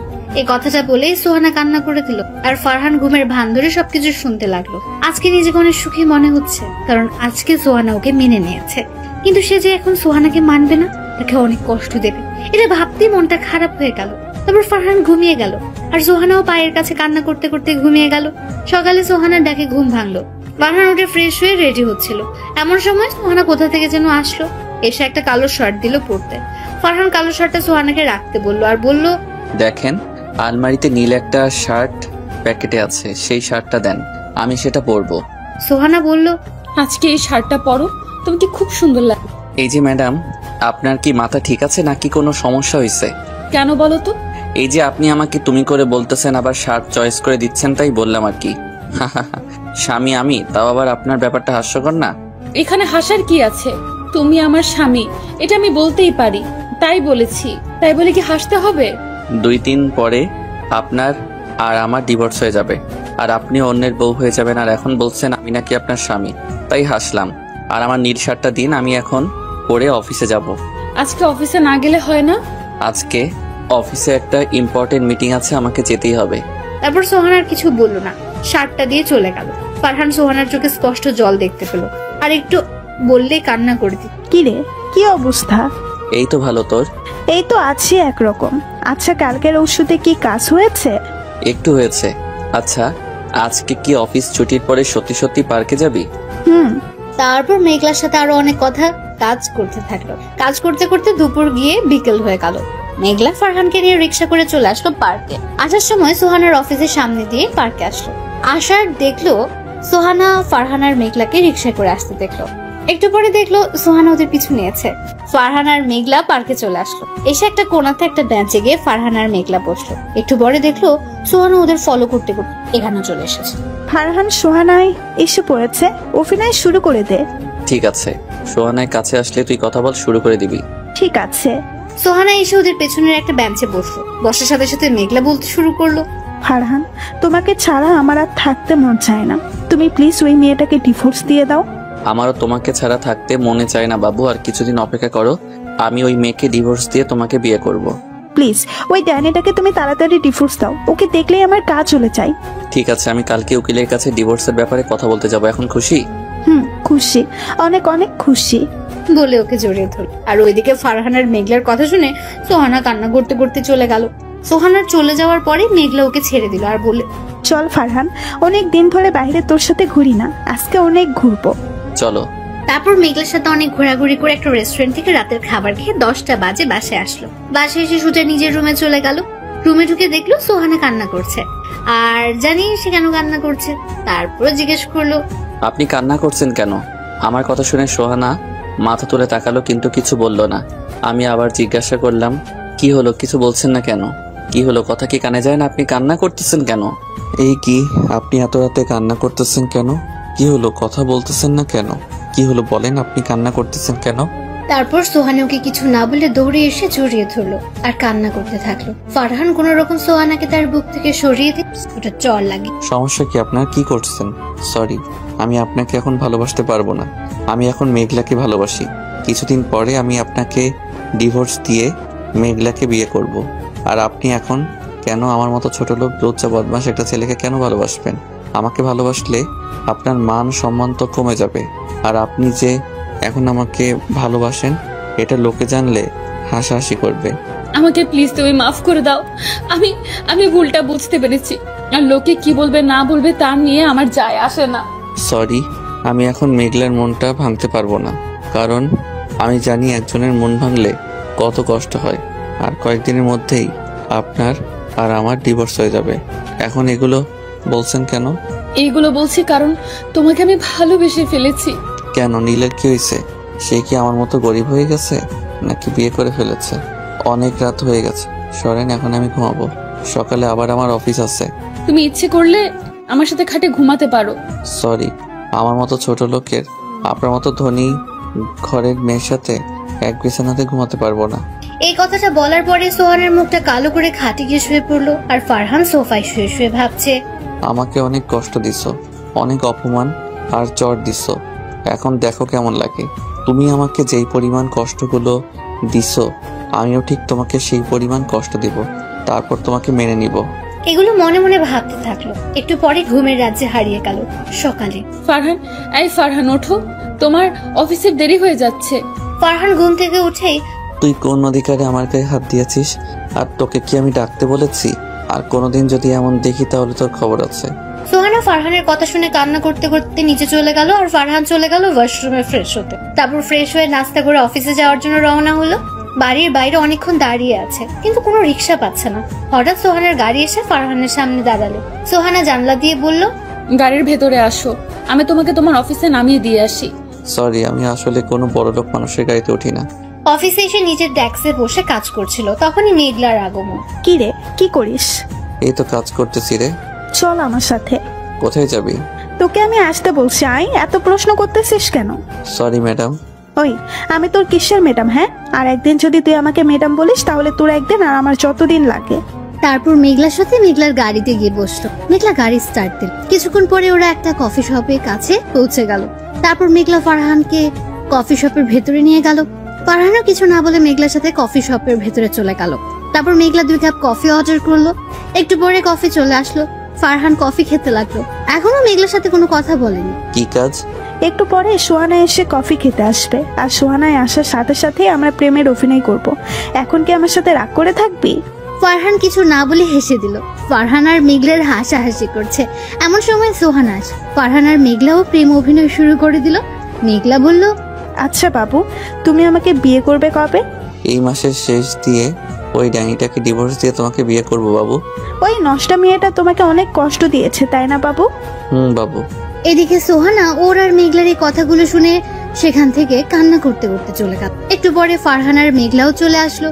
মেঘলা বলল সে নাকি মার্কেটে যাবে, তাই কফি শপ থেকে সোজা চলে আসলো মার্কেট। মেঘলার মার্কেট করতে করতে প্রায় 3 ঘন্টা লাগলো। আল্লাহ জানে মেয়েদের মার্কেট করতে এত সময় কেন লাগে। মার্কেট শেষ করে মেঘলাকে নিয়ে ঘুরতে থাকলো। তারপর রাতে একটা রেস্টুরেন্ট থেকে দুজন খাওয়া দাওয়া করে নিজের বাসায় চলে গেল। বাসায় এসে কলিং বেল দিতে সোহানা দরজা খুলে দিল। মনে হচ্ছে ওর জন্য দরজার পাশে বসে অপেক্ষা করছিল। ফারহান কিছু না বলে রুমে এসে ফ্রেশ হয়ে সোফায় শুয়ে পড়ল। একটু পরে সোহানার রুমে আসলো আর বলল, অফিস তো ছুটি হয়েছে সেই সন্ধ্যায়, তুমি এখন বাড়ি ফিরলে কেন? অবশ্যই আমাকে দিতে হবে। ঠাস ঠাস করে সোহানাকে 2টা থাপ্পড় দিয়ে বলল, শোন, আমি তোর কাছে কৈফিয়ত দিতে বাধ্য নই, আর কখনো আমার কাছে কোনো কিছুর কৈফিয়ত জানতে আসবি না। যদি আসিস তাহলে আজকের থেকে বেশি জোরে মাইর খাবি, কথাটা যেন মাথায় থাকে। আর তুই যে সময় অনেক দেরি করে বাসায় ফিরতি, তখন কি আমি তোর কাছ থেকে কৈফিয়ত চাইতাম? কখনোই চাইতাম না।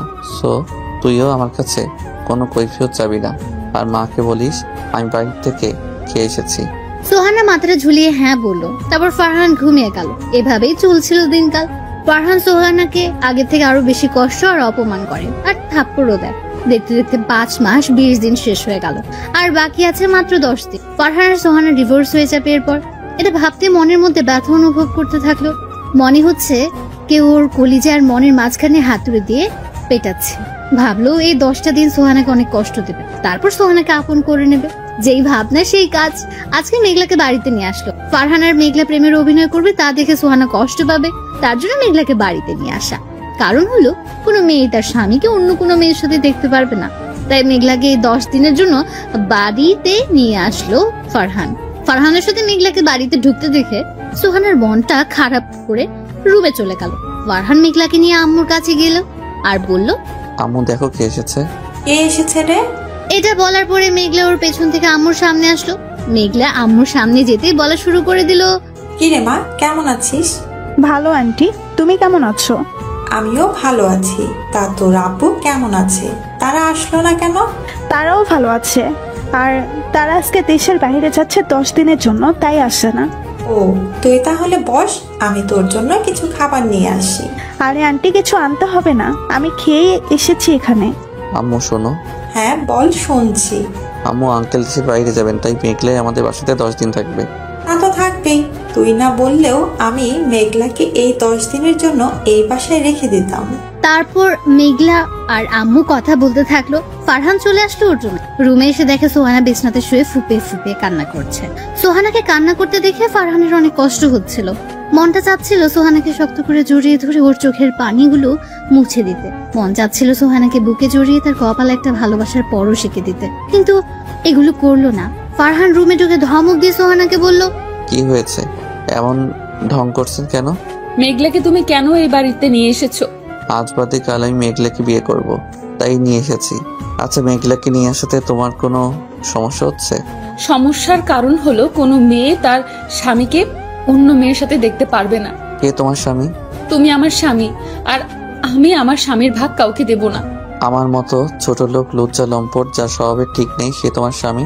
তুমি কি আমাকে স্বামী হিসেবে মানতে পারবে? আমি তোমাকে স্বামী হিসেবে মানতে পারবো, আর আমার আগের কার্যকর্মের জন্য আমি দুঃখিত। প্লিজ তুমি আমাকে মাফ করে দাও আর আমাকে আপন করে নাও। সরি, এখন আমি আপনাকে স্ত্রী হিসেবে মানতে পারবো না। কি গ্যারান্টি আছে আপনি ভালোই নাকি খারাপই? বলা তো যায় না। বয়ফ্রেন্ডের সাথে কি না কি করছেন, এমনও তো হতে পারে যে আপনার চরিত্রের ঠিক নাই। ফারহান চুপ করো, আমি আর নিতে পারতেছি না। সত্যিটা সবারই শুনতে খারাপ লাগে, আপনারও লাগতেছে? প্লিজ ফারহান, তুমি আমাকে বিশ্বাস করো, একটা সুযোগ দাও আমাকে, প্লিজ একটি সুযোগ দাও। এ কি, আমার মতো একটা ছোট লোক, চরিত্রহীন ছেলের পা আপনি কেন ধরছেন? প্লিজ ফারহান, এগুলো বলে আমাকে আর কষ্ট দিও না। আমি আমার ভুলটা বুঝতে পেরেছি, এখন তুমি আমাকে ক্ষমা করে দাও। আমি কাউকে ক্ষমা করতে পারবো না, আমি ক্ষমা করার মালিক না। ক্ষমা যদি চাইতেই হয় তাহলে আল্লাহর কাছে চান, আমার কাছে না। এটা বলে ফারহান সেখান থেকে চলে আসলো। যদি এখন না চলে আসতো তাহলে হয়তো এখনই সোহানাকে আপন করে নিতে হতো, কারণ সোহানার চোখের জল ফারহান সহ্য করতে পারে না। রুম থেকে বের হতে দেখে রুমে দরজার পাশে মেঘলা দাঁড়িয়ে। ফারহান মেঘলাকে দেখে বলল, কিরে, তুই এখানে দাঁড়িয়ে আছিস কেন? তোকে ডাকতে এসেছিলাম, এসে দেখি তুই আর সোহানাই কথা বলতেছিস, তাই আর ভেতরে যাই নাই। আচ্ছা, এখন আমার সাথে আমার রুমে চল। তারপর মেঘলার সাথে রুমে গেল, গিয়ে ওর কাছে বসলো। ফারহান বসতে মেঘলা বলল, ফারহান অনেক কষ্ট দিয়েছিল সোহানাকে, এখন তো সোহানাকে মেনে নেওয়া উচিত। আমিও সেটাই ভাবতেছি, সোহানাকে মেনে নিব নাকি আরো কষ্ট দিব। অনেক তো কষ্ট দিলি, এবার মেয়েটাকে মেনে নে, সে তো তার ভুল বুঝতে পেরেছে। এই 10টা দিন কষ্ট দিয়ে নেই, তারপর মেনে নিব। তার আগে যদি মেঘলা কিছু করে বসে তখন কি করবি? বলা তো যায় না। সোহানা যেই পরিমাণের রাগী।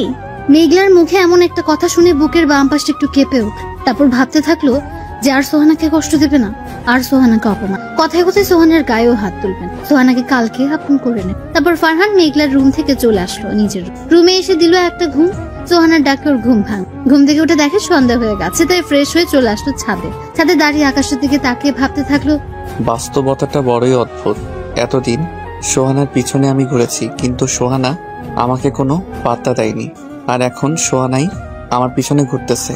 আমি তাকে কোনো পাত্তা দিচ্ছি না। আগে সে আমার সাথে খারাপ ব্যবহার করত, আর এখন আমি তার সাথে খারাপ ব্যবহার করি। এগুলো ভাবছে এমন সময় সোহানা ছাদে এসে বলল, এই সময় তুমি ছাদে কি করছো? আকাশের তারাগুলো গুনতেছিলাম। আপনি এখন ছাদে এসেছেন কেন? তোমাকে খুঁজতে এসেছিলাম। আমাকে খুঁজছেন কেন জানতে পারি? রুমে একা একা ভালো লাগছিল না, তাই ভাবলাম তোমার সাথে গল্প করব, তাই তোমাকে খুঁজতেছিলাম। আমার মতো ছোট লোক চরিত্রহীন ছেলের সাথে আপনি কি গল্প করবেন? আর আমার মতো ছেলের তো বিশ্বাস নাই। সুযোগ পেলে আপনার ইজ্জতের উপরে হাত দিতে পারি। প্লিজ ফারহান, তুমি আমাকে মাফ করে দাও। আর আমি আমার আগের ব্যবহারের জন্য খুবই দুঃখিত, খুবই লজ্জিত। আপনাকে মাফ করব, কিন্তু আমার কিছু শর্ত আছে। যদি আপনি শর্তগুলো রাজি হন তাহলে আমি আপনাকে মেনে নিব। বলো ফারহান, কি শর্ত? আমি তোমার সব শর্ত মানতে রাজি আছি। আমার প্রথম শর্ত হলো 5 ওয়াক্ত নামাজ পড়তে হবে। দ্বিতীয় শর্ত হলো আমার বাবা মাকে নিজের বাবা মা মনে করে সেবা করতে হবে। তৃতীয় শর্ত হলো কোনো অহংকার আপনার মনে থাকতে পারবে না। আর চতুর্থ শর্ত হলো আমার অনুমতি ছাড়া কোনো পুরুষের সাথে কথা বলতে পারবেন না। এখন বলুন, আপনি কি আমার শর্তগুলো মানতে পারবেন? আমি তোমার সব শর্ত মানতে পারবো। তুমি আমাকে আপন করে নিবে তো? এই শর্তগুলো যদি ঠিকমতো পালন করতে পারেন তাহলে আমি আপনাকে মেনে নিব। ঠিক আছে, আমি তোমার সব শর্ত এখন থেকে মেনে চলবো। বলো, কতদিন এভাবে চললে তুমি আমাকে আপন করে নিবে? আমাদের ডিভোর্সের আর মাত্র 10টা দিন বাকি আছে। তুমি যদি এই 10 দিন সবগুলো শর্ত পালন করতে পারো তাহলে এই 10 দিন পরে আমি তোমাকে মেনে নিব। আর যদি না মানতে পারো তাহলে 10 দিন পরে আমি তোমাকে ডিভোর্স দিয়ে দিব। ঠিক আছে, এই 10 দিন আমি তোমার সবগুলো শর্ত অক্ষরে অক্ষরে পালন করব। ঠিক আছে, এখন তাহলে আমি আসি। এটা বলে সেখান থেকে খাবার খাওয়ার জন্য টেবিলে চলে আসলো। তারপর সবাই মিলে একসাথে রাতের খাবারটা খেলো। তারপর যে যার রুমে চলে আসলো। রুমে এসে সোফাতে শুয়ে পড়বে, তখনই সোহানা বলল, আজকে থেকে কি আমার সাথে খাটে ঘুমানো যায় না?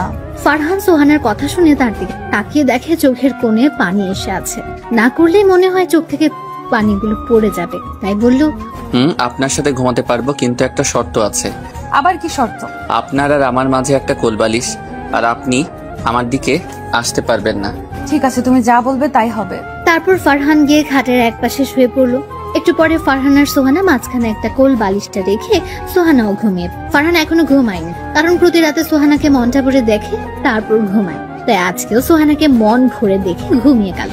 ফজরের সময় সোহানা ডাকে ঘুম ভাঙলো। তারপর ফ্রেশ হয়ে নামাজ পড়ার জন্য মসজিদে চলে আসলো। তারপর নামাজ শেষ করে কিছুক্ষণ আশেপাশে ঘোরাঘুরি করে চলে আসলো বাসায় এসে সোজা ওর রুমে চলে আসলো। রুমে ঢুকে দেখে সোহানা নামাজ পড়ে মোনাজাত করে কান্না করছে আর আল্লাহর কাছে বলছে, আল্লাহ, তুমি ফারহানকে আমার কাছে ফিরিয়ে দাও। ও শর্তগুলো যেন পালন করতে পারি। যে ধৈর্য সহ্য আমাকে তুমি দিয়ে দাও। হে আল্লাহ, আমার স্বামীকে আমার কাছে ফিরিয়ে দাও। হে আল্লাহ, এতদিন আমি অনেক খারাপ কাজ করেছি, তুমি আমাকে মাফ করে দাও। হে আল্লাহ, আমাকে আমার স্বামীর পায়ের নিচে একটু জায়গা দেওয়া হোক। আজকে সোহানার মোনাজাতে কান্না করাটা অনেক ভালো লাগে। ওর কান্না দেখে ওর প্রতি রাগগুলো সব মাটি হয়ে গেল। নিজেকে নিয়ে এখন অনেক গর্বিত হচ্ছে ফারহান। গর্বিত হওয়ার কারণ হলো কোনো মেয়ে মোনাজাত ধরে ওর জন্য কান্না করছে, এটা ভেবে অনেক ভালো লাগছে তার। কয়েকজনের ভাগ্যে এমন হয় বলুন, কয়জনকে পাওয়ার জন্য এমন কেউ মোনাজাত করে কান্না করে? এগুলো ভাবতে ভাবতে আবার বাসায় বাইরে চলে। দেখতে দেখতে দুপুর হয়ে গেল। মেঘলা ওকে ফোন দিয়ে জিজ্ঞেস করলো ও কোথায়। তখন ফারহান বলল, এই রেস্টুরেন্টের সামনে আছি, তুই আয়। একটু পরে মেঘলা আসলো। তারপর মেঘলা আর ফারহান রেস্টুরেন্টে ঢুকে একটু সামনে যেতে বড় ধরনের একটা শখ খাওয়ার কারণ হলো ফারহানের সামনে টেবিলটিতে সোহানা একটা ছেলের সাথে বসে আছে আর ছেলেটি সোহানার হাত ধরে বসে। ফারহান সোহানার এইসব কাজ দেখে নিজের চোখে বিশ্বাস করতে পারছে না। সোহানাকে এভাবে অন্য একটা ছেলের সাথে দেখে তার অনেক কষ্ট হচ্ছিল। তাই মেঘলাকে নিয়ে সে রেস্টুরেন্ট থেকে বাইরে চলে আসলো। মেঘলাকে নিয়ে একটা নদীর পাড়ে গেল। সেখানে ফারহান প্রায় যায়। ভাবলো আজকে মনটা যখন ভালো নেই, তাই আজকে মেঘলাকে নিয়ে নদীর পাড়ে গিয়ে বসে থাকো। নদীর পাড়ে এসে একটা টেবিলের উপর দুজনে চুপ করে নদীর দিকে তাকিয়ে আছে। ফারহান মনে মনে ভাবছে, আর মনে হয় সোহানাকে আমার করে পাবো না। আর মনে হয় সোহানা আমার কাছে এসে বলবে না যে ফারহান, আমাকে তুমি মাফ করে দাও, আমাকে তুমি আপন করে নাও। আর মনে হয় সোহানাই আমাকে জড়িয়ে ধরে একটু কান্না করবে না। আচ্ছা, 10 দিন পরে সোহানাই কি আমাকে ডিভোর্স দিয়ে ওই ছেলেটির হাত ধরে চলে যাবে? আমি কি ওকে ছাড়া থাকতে পারবো? না, আমি ওকে ছাড়া থাকতে পারবো না। যে করেই হোক সোহানাকে বুঝিয়ে আমার কাছে রাখতেই হবে। আমি সোহানাকে ছাড়া বাঁচতে পারবো না। এগুলো মনে মনে ভাবছে এমন সময় মেঘলা বলল, কি রে ফারহান, তুই কান্না করতেছিস কেন? ওই আমি তো কান্না করতেছি না, মনে হয় চোখে কি যেন গেছে। তুই কি আমাকে ছোট বাচ্চা মনে করিস? আমি কিছুই বুঝি না। কান্না করা ছাড়া আর কি করবো বলো? কান্না না করে ভাবতে থাক কি করে সোহানাকে তোর কাছে রাখবি। সেটাই তো ভাবতেছি, কি করো এখন? সোহানাকে আমার কাছে রাখবো? আরে মন খারাপ করোস কেন? আমি তো তোর পাশে আছি। চলো, বাসায় যে অনেক খিদে লাগছে। চল। তারপর মেঘলাকে নিয়ে সে বাসায় চলে আসে। বাসায় এসে দেখে সোহানা আগে বাসায় চলে। ফারহান বাসায় যেতেই বলল, এই তুমি এতক্ষণ কোথায় ছিলে? আমি সেই কখন থেকে তোমাকে খুঁজতেছি। ফারহান চুপ। চুপ থাকার কারণ হলো সোহানার কথা শুনে মনে হচ্ছে সে তাকে ডিভোর্সের জন্যই খুঁজছে। কি হলো, কথা বলছো না কেন? কোথায় ছিলে এতক্ষণ? এই তো একটু নদীর পাড়ে গিয়েছিলাম। জানো ফারহান, আজকে আমি অনেক খুশি। সোহানার মুখে এমন কথা শুনে বুকের বাম পাশটা কেঁপে উঠল। তারপর ফারহান একটু স্বাভাবিক হয়ে বলল, এত খুশির কারণটা কি জানতে পারি? আজকে নীল এসেছিল আমার কাছে। আমাদের বাসায় এসেছিল? না, এই বাসায় আসে না। তোমার সাথে শপিং মলে দেখা হয়েছিল, তারপরে একটা কফি শপে আমাকে নিয়ে গিয়েছে। তারপর? নীল এখন আমাকে বিয়ে করতে চায়, আমার সাথে সবকিছু আবার আগের মতো করতে চায়। তা তুমি কি বললে? আমি কিছু বলিনি। ও তা সারাদিন তো মনে হয় কিছু খাও নাই। বুঝছি, সারাদিন কিছু খাওয়া হয় নাই। যাও গিয়ে ফ্রেশ হয়ে আসো, আমি তোমার জন্য খাবার নিয়ে আসছি। তারপর ফারহান ফ্রেশ হতে চলে আসলো। ফ্রেশ হয়ে এসে দেখে মেঘলাকে সাথে করে নিয়ে এসেছে খাবার খাওয়া। খাওয়া শুরু করার সময় ঘটলো আরেক ঘটনা। তারা মানুষ হলো 3 জন আর ভাতের প্লেট হলো 2। এখন কি করবে? তাই ফারহান সোহানাকে বলল, সোহানা, এটা কি করছো? আমি আবার কি করলাম? আমরা মানুষ হইলাম 3 জন, তুমি ভাতে প্লেট 2টা আনছো কেন? আসলে আজকে সবজি কাটার সময় আমার হাতটা কেটে যায়, তাই ভাবলাম তুমি আমাকে খাওয়াই দিবে, তাই 2টা প্লেট ভাত আনছি। ও আচ্ছা, তুমি বসো, আমি তোমাকে খাইয়ে দিতেছি। তারপর ফারহান সোহানাকে খাইয়ে দিতে লাগলো আর ফারহান নিজেও খেতে। মেঘলা ওদের এই দৃশ্য দেখে মুচকি, আর ওর কাছে মনে হচ্ছে যে এই খাওয়াই মনে হয় ওর আর সোহানার একসাথে শেষ খাওয়া। আর মনে হয় ফারহান সোহানাকে খাইয়ে দিতে পারবেন। এগুলো ভাবছে আর সোহানাকে খাইয়ে দিচ্ছে। হঠাৎ করে সোহানার ফোনটা বেজে উঠল। ফারহান ফোনের স্ক্রিনে তাকিয়ে দেখে নীল ফোন দিয়েছে। সোহানা খাওয়া রেখে নীলের সাথে কথা বলতে চলে গেল। ফারহান আর না খেয়ে হাতটা ধুয়ে চলে আসলো ছাদে। আর মেঘলা ওকে এমন ভাবে আসতে দেখে বুঝে ফেললো যে ওর মন খারাপ, তাই সেও আর না খেয়ে তার পেছন পেছন ছাদে চলে আসে। ফারহান ছাদে এসে কান্না করে দিল। মেঘলা ওর কান্না করা দেখে ওর পাশে এসে বসল আর মাথায় হাত বুলিয়ে দিতে থাকলো। ফারহান কান্না করতেই থাকলো আর অন্যদিকে সোহানা নীলকে বলছে, সোহানা প্লিজ তুমি ফারহানকে ডিভোর্স দিয়ে আমাকে বিয়ে করো। ওই তোকে আমি ফোন দিতে মানা করছি না, তারপরও তুই আমাকে ফোন দিস কেন? আর তোর কথা, আমি ফারহানের মতো একজন মানুষকে ডিভোর্স দিব তুই ভাবলি কি করে? তোর জন্য আমি ফারহানের সাথে অনেক খারাপ ব্যবহার করেছি, যার জন্য ফারহান এখনো আমার সাথে ভালো করে কথা বলে না। প্লিজ সোহানা এমন করে বলো না। তুমি না আমাকে ভালোবাসতে, তুমি না আমার সাথে কথা না বললে থাকতে পারতা না, তাহলে এখন এমন করছো কেন? আমি আগে তোকে ভালোবাসতাম, কিন্তু এখন বাসি না। এখন আমি আমার স্বামীকে ভালোবাসি। আগে তোর সাথে কথা না বলে থাকতে পারতাম না, কিন্তু এখন আমি থাকতে পারি। কিন্তু এখন ফারহানের সাথে কথা না বলে আমি থাকতে পারবো না। এখন ফারহানকে না দেখলে আমার কিছুই দেখতে ভালো লাগে না। কারণ কি জানিস, এখন আমি ফারহানকে নিজের থেকেও বেশি ভালোবেসে ফেলেছি। কি বলতেছো তুমি এইসব? তোমার মাথা ঠিক আছে তো? যা বলতেছি ঠিক বলতেছি। আর তোকে ভালোবেসে আমার মাথা নষ্ট হয়ে গেছিল, যার জন্য ফারহানের মতো ছেলেকে আমি স্বামীর অধিকার দেইনি। এখন আমার মাথা পুরোপুরি ঠিক আছে। এখন আমার কি হবে? প্লিজ তুমি এমন করো না। তুই জাহান্নামে যা, তাতে আমার কি? যখন আমাকে ছেড়ে গিয়েছিলি তখন কি তুই আমার কথা ভেবেছিলি? এখন কেন আমি তোর কথা ভাববো? এখন আমি শুধু আমার স্বামীর কথা ভাববো। আমার ভুল হয়ে গেছে, প্লিজ আমাকে মাফ করে দাও। তুই মাফ চাচ্ছিস কেন? তুই তো আমার কাছ থেকে ধন্যবাদ প্রাপ্ত। তুই যদি আমাকে না ছেড়ে যেতি তাহলে তো আমি কখনো ফারহানকে চিনতেই পারতাম না। এই কথা বলে সোহানা ফোন কেটে দিল। তারপর মোবাইল থেকে সিমটা বের করে ভেঙে ফেল। সিম ভাঙার কারণ হলো যদি এই সিম সোহানা চালায় তাহলে নীল নানান নাম্বার দিয়ে সোহানাকে ফোন দিয়ে বিরক্ত, তাই সিমটাই ভেঙে ফেললো। আর অন্যদিকে ফারহান এখনো ছাদে বসে কান্না করছে আর মেঘলা ওকে সান্ত্বনা দেওয়ার চেষ্টা। ফারহান কান্না করতে করতে কখন যে জ্ঞান হারিয়ে ফেলেছে মনে। ফারহানের চুপ হয়ে যাওয়া দেখে মেঘলা ওকে ডাক দিল, কিন্তু কোনো সারা শব্দ পেল না। তাই মেঘলা একটু ধাক্কা দিল আর ফারহান পড়ে গেল। মেঘলা বুঝতে পারলো যে ফারহান কান্না করতে করতে জ্ঞান হারিয়ে, তাই সে ওকে রেখে সোহানাকে বলল, সোহানার আব্বু আম্মুকে বলল যে ফারহান ছাদে জ্ঞান হারিয়ে পড়ে আছে। তাই শুনে তারা ছাদে আসলো। তারপর ওকে ছাদ থেকে হাসপাতালে নিয়ে গেল। ফারহানের যখন জ্ঞান ফিরলো তখন দেখলো সোহানা ওর একটা হাত জড়িয়ে ধরে ঘুমিয়ে আছে। ফারহান ঘড়ির দিকে তাকিয়ে দেখে রাত 1টা বাজে। সোহানার দিকে ভালো করে তাকিয়ে বুঝতে পারলো অনেক কান্না। ফারহান সোহানার কপালে একটা ভালোবাসার পরশ এঁকে দিতেই সোহানার ঘুমটা ভেঙে গেল। সোহানা ঘুম ভাঙতে ওর দিকে তাকিয়ে দেখলো জ্ঞান ফিরে। তারপর ওকে অনেক শক্ত করে জড়িয়ে ধরল। ফারহানও সোহানাকে অনেক শক্ত করে ধরলো।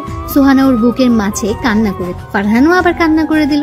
সোহানা কান্না করতে করতে ওর বুক বিছে। তারপর ফারহান সোহানাকে বলল, এই পাগলি এমন ভাবে কান্না করছো কেন? তোমার কি হয়েছিল? তুমি জ্ঞান হারিয়ে ফেলেছিলে কেন?